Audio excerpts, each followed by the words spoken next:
Hi, இன்னைக்கு ஒரு ட்ரெடிஷ்னலான மிளகு குழம்பு எப்படி பண்ணுறதுன்னு பார்க்கலாமா? இதுதான் பர்ஃபெக்டான மிளகு குழம்புன்னு சொல்லுவேன். இதுக்கு என்னென்ன ஐட்டம்ஸ் அப்படின்னு நான் எடுத்துகிட்டு இருக்கேன்னு பாருங்கள். 2 ஸ்பூன் மிளகு, 1 ஸ்பூன் சீரகம், 1 ஸ்பூன் தனியா, 1/2 ஸ்பூன் வெந்தயம், 1 ஸ்பூன் துவரம்பருப்பு, 1 ஸ்பூன் உளுத்தம் பருப்பு, அப்புறம் ஒரு 4 இல்லை 5 காஞ்ச மிளகா. நம்ம காரத்துக்கு ஏற்ற மாதிரி, ஆல்ரெடி மிளகும் காரம் தான். இவ்வளோ தான் மிளகு குழம்புக்கு சாமான். அதுக்கப்புறம் பூண்டு பிடிக்கும் சாப்பிட்றதுக்கு அப்படின்னா பூண்டு யூஸ் பண்ணலாம். பூண்டு கருவேப்பிலை ரொம்ப முக்கியம் இதுக்கு. ஸோ பூண்டும் கருவேப்பிலையும் தனியாக வாஷ் பண்ணி எடுத்து வச்சுட்டுருக்கேன்.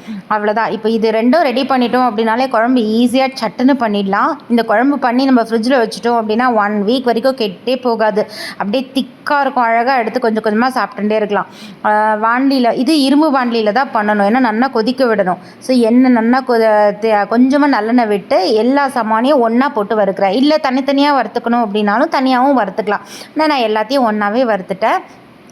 இது நல்லா வறுப்படணும். நல்ல வாசனை. இது வறுக்கும் போதே அவ்வளோ வாசனை, வீடே மணக்கும். ஏன்னா எல்லா தனியா, மிளகு, சீரகம், வெந்தயம், காஞ்ச மிளகா எல்லாமே போடுறோம் இல்லையா? ஸோ அப்படியே வீடே மணக்கும் இது வறுக்கும்போது. ஸோ இந்த சாமான்லாம் நல்லா வறுத்துக்கலாம் இரும்பு வானிலையில்.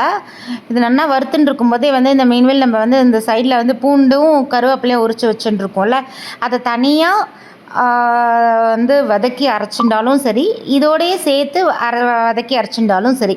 நான் தனியாக வதக்கி அரைக்கலை. நான் இந்த கருவேப்பிலை, பூண்டு, இந்த சாமான்லாம் கொஞ்சம் ஓரளவு நல்லா வதங்கினதுக்கப்புறம் என்ன பண்ணிட்டேன், இந்த பூண்டு கருவேப்பிலையை இதோடையே போட்டுன்ட்டேன். வானிலையிலே போட்டுன்ட்டு நல்லா வதக்கிடுவேன். ஏன்னா கருவேப்பிலை எவ்வளோக்கு எவ்வளோ போடுறோமோ அவ்வளோக்கு அவ்வளோ உடம்புக்கு ரொம்ப நல்லது. ஏன்னா கருவேப்பிலையை ஜென்ரலாக நம்ம தனியாக சாப்பிட மாட்டோம், தனியாக தூக்கி எடுத்து வச்சுருவோம்ல. இப்படின்னா நம்மளுக்கு இந்த குழம்பு மூலிமா வயிற்றுக்குள்ளேயாவது போகும். அதனால் நிறைய கருவேப்பிலை போடலாம், தப்பே இல்லை. அவ்வளோக்கு அவ்வளோ டேஸ்ட்டாக இருக்கும். கருவேப்பிலை எவ்வளோ போடுறோமோ அவ்வளோக்கு அவ்வளோ டேஸ்ட்டாக இருக்கும். ஸோ கருவேப்பிலையும் போட்டுட்டாச்சு. பூண்டு கருவேப்பிலை போட்டு நல்லா வறுத்துக்கணும். இந்த கருவேப்பிலை நல்லா முறுமுறுன்னு வர அளவுக்கு நல்லா இந்த இப்போ நம்ம என்னென்ன இதெல்லாம் சொன்னேனோ ஐட்டம்ஸ் எல்லாம் இது எல்லாத்தையும் நல்லா போட்டு இரும்பு வானிலையில் நல்லா வறுத்துட்டாச்சு. இது நல்லா வறுத்துனதுக்கப்புறம் நம்ம என்ன பண்ண போகிறோம் அப்படின்னா, ஆற விட்டு நல்லா மிக்சியில் ஒரு நல்ல ஸ்மூத் பேஸ்ட்டாக தண்ணி விட்டு நல்லா அரைச்சிக்கணும்.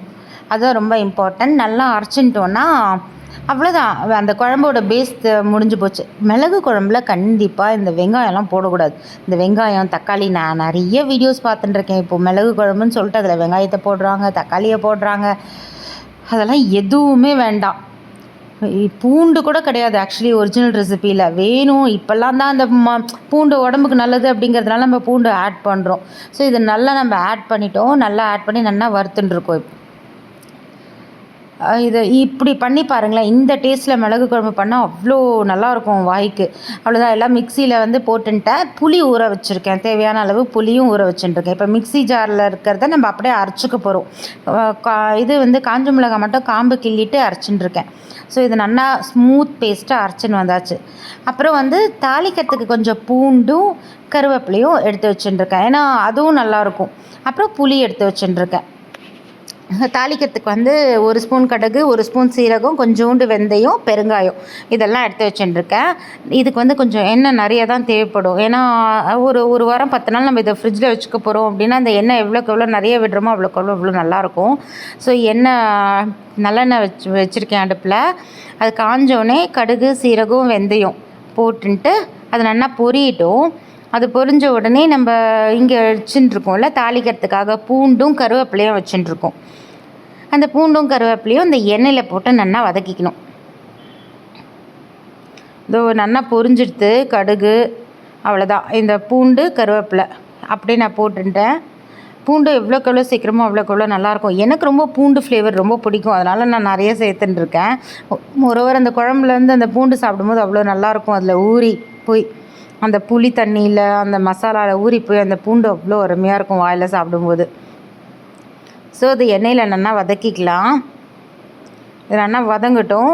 இந்த மீன்வேல் நம்ம புளியை கரைச்சி எடுத்துக்கலாம். அதுக்கப்புறம் இப்போ அரைச்சி வச்சுருக்கோம் இல்லையா மிக்சியில், இதை இந்த எண்ணெயிலே சேர்த்து நல்லா வதக்க போகிறோம். அவ்வளோதான். இது இதோ பெருங்காயமும் ஆட் பண்ணிட்டாச்சு. பெருங்காயம்லாம் கண்டிப்பாக போடணும். ஒரு 2 ஸ்பூன் பெருங்காயம் போட்டிருக்கேன். மழைக்கு அவ்வளோ இதமாக இருக்கும் சாப்பிட்றதுக்கு தெரியுமா. வெறும் அப்பளம் பொரித்து வச்சுட்டு இந்த மிளகு குழம்பு தொட்டுன்னு சாப்பிட்டா அடாடா சாதத்தில் கலந்து அவ்வளோ அருமையாக இருக்கும். பூண்டு நல்லா வந்து வதங்கின்னு இருக்கு. இப்போ நம்ம அரைச்சி வச்சுருக்கோம் இல்லையா அந்த பேஸ்ட்டு, இந்த மசாலா சாமான்லாம் போட்டு அது அப்படியே எவ்வளோ க்ரீனிஷ் கலரில் இருக்குது பாருங்கள். கருவேப்பிலை நிறைய போட்டோம்ல அதனால. அவ்வளோதான். அந்த பேஸ்ட்டையும் போட்டு இதை எண்ணெயில் நல்லா வறுத்துக்கலாம். ஆல்ரெடி நம்ம நல்லா வதக்கி தான் அரைச்சிருக்கோம் அந்த இதுவே. அதனால் இது ஓரளவு வந்து இது கொதிக்கணும் அப்படின்னு அவசியமே இல்லை. புளி கொட்டி மொத்தமாக கொதிக்க வச்சா போதும். இந்த பேஸ்ட்டை எண்ணெயில் ரொம்ப நேரம் கொதிக்க வைக்கணும்னு அவசியம் இல்லை. ஏன்னா நம்ம அந்த சாமான் எல்லாமே நல்லா வறுத்துட்டு தான் மிக்சியில் அரைச்சிட்டு இருக்கோம். ஸோ இப்போ புளியை கரைச்சிக்கிறேன். புளியை கரைச்சிட்டு இந்த பேஸ்ட்டோடு சேர்த்து ஆட் பண்ணி நல்லா குழம்பு கொதித்து எண்ணெய் பிரிஞ்சு வரணும். இதோ மஞ்சப்பொடியும் போட்டுண்டாச்சு. புளியும் கரைச்சி கொட்டிட்டேன். இப்போ நல்லா இது பாருங்கள் எவ்வளோ தண்ணியாக இருக்குன்னுல இல்லையா. அதனால் இப்போ இது நல்லா கொதித்து அந்த பூண்டு போட்டிருக்க பூண்டெல்லாம் நல்லா வெந்து நல்லா கொதித்து நல்லா அப்படியே கம்மியாகிடும். இப்போ பார்த்தீங்கன்னா ரொம்ப நல்லா கம்மியாகிடுது. இது இப்போ இந்த குழம்புக்கு தேவையான உப்பு ஆட் பண்ணுறேன். எனக்கு பர்சனலாக வெல்லம் போட்டால் ரொம்ப பிடிக்கும். அதனால் நான் வெல்லம் போடுறேன். உங்களுக்கு பிடிக்கும் அப்படின்னா நீங்கள் சேர்த்துக்கோங்க. லைட்டாக அந்த தித்திப்பாக அந்த இது வரும். அதனால் அந்த குழம்புல வெல்லம் ஆட் பண்ணுறோம். ஸோ இது நல்லா கொதித்து நல்லா கம்மியாகிடும். எண்ணெய் பிரிஞ்சு வரும். அது வரைக்கும் நம்ம இதை வெயிட் பண்ணணும். அவ்வளோதான். இதை பண்ணி ஃப்ரிட்ஜில் வச்சுட்டோன்னா தயிர் சாதத்துக்கெலாம் தொட்டுன்னு சாப்பிட்டா அவ்வளோ நல்லாயிருக்கும். இதோ லாஸ்ட்டில் வந்து நல்லா பிரிஞ்சிடுது எண்ணெய். இப்போ லாஸ்ட்டில் பச்சை நல்லெண்ணெய் வந்து அந்த குழம்பு மேலே கொட்டிடணும்.